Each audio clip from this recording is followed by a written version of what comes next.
I'm here to let you know that the invasion is real and that we are doing the best we can with the limited manpower. America doesn't know.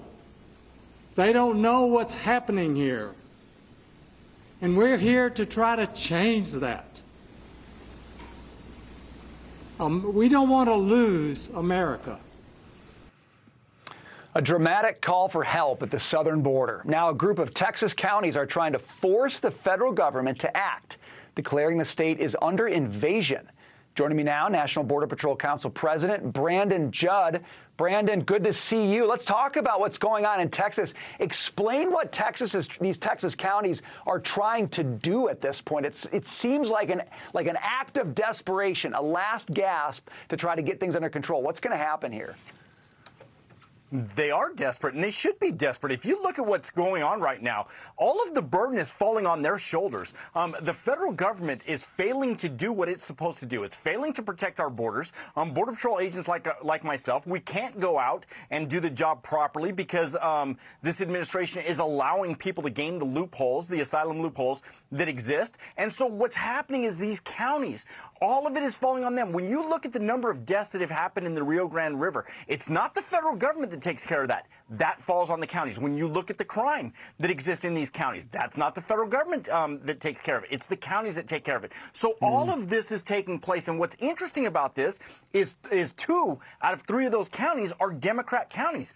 Maverick County and Valverde County, those are Democrat counties. Kinney County is largely Republican. So this is actually a bipartisan effort, clearly showing, trying to tell the White House, you need to do something. President Biden, do something. We are suffering here, and you're not giving us the support that we need. That's what they're saying. So this is certainly pressure on the White House, but from a practical standpoint, could this help? Could this kind of maneuver, declaring an invasion, Texas essentially taking over the frontline duties, would that actually help stall or stem the problem that we have right now? It only helps if the mainstream media is going to pick this up. That's the only way it's going to help. If President Biden thinks that pressure is going to be put on enough Democrats that they're going to cry foul, that's when it helps. When you look at the state of Arizona, when you look at the senators in the state of Arizona, they're trying to put pressure on the White House. When you look at Montana, Senator Tester, he's trying to put pressure. Joe Manchin is putting pressure. Debbie Hassan is putting pressure. But we need more. We have to have more people step up to the plate and say, President, if you don't do something about this, you stand the chance to lose more seats. And that's why these senators are stepping up.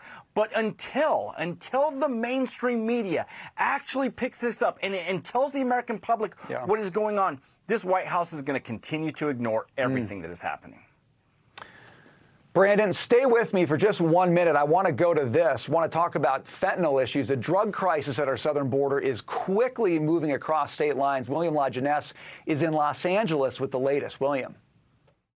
Well, Brian, according to the DEA, if this was fentanyl, they say a pound of it literally could kill about 200,000 people. And you're saying, how is that? Well, fentanyl is about 50 times more potent or toxic than heroin.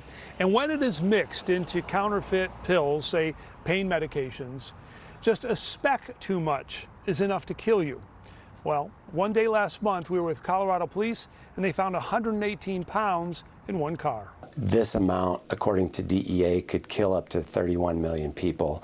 You are looking at a historic haul of illicit fentanyl from June 20th from a bust on a Colorado highway. This, by and large, is the biggest seizure in Colorado, and I would argue the biggest seizure in the United States out of a motor vehicle on our highways. Captain Bill Barkley's smuggling, trafficking, interdiction section at the Colorado State Patrol counts 24 members, including 8 canines. We've seized over 367 pounds of fentanyl, which is a 389% increase over last year. And I would say the majority of our seizures come from the cartels in Mexico. DEA Administrator Ann Milgram says that by the numbers, this is unlike anything she's ever seen. DEA has interdicted fentanyl counterfeit pills in every single U.S. state and territory. It's everywhere. In Mexico, criminal drug trafficking networks, they're sourcing chemicals from Chinese chemical companies that's then flooding into the United States.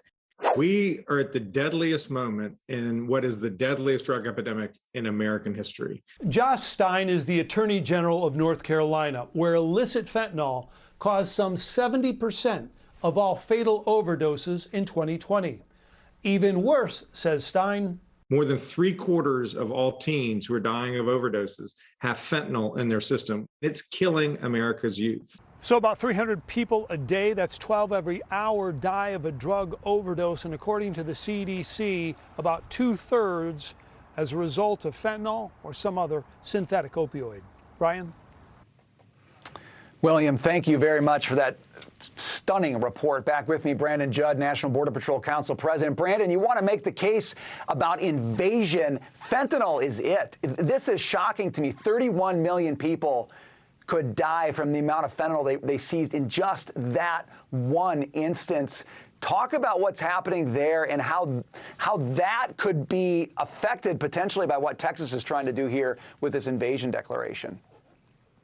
You know, this is what's so scary about border security, and this is what people don't understand. Everybody thinks that border security is all about illegal immigration, and it's not. It's about all of the counterfeit products that are coming across our borders, which includes all of the hard narcotics, fentanyl, cocaine, methamphetamine, all of those things. When you look at last year, over 100,000 overdose, yet this White House doesn't care. And it shouldn't surprise anybody that the amount of drugs that are flowing across our borders corresponds with illegal immigration.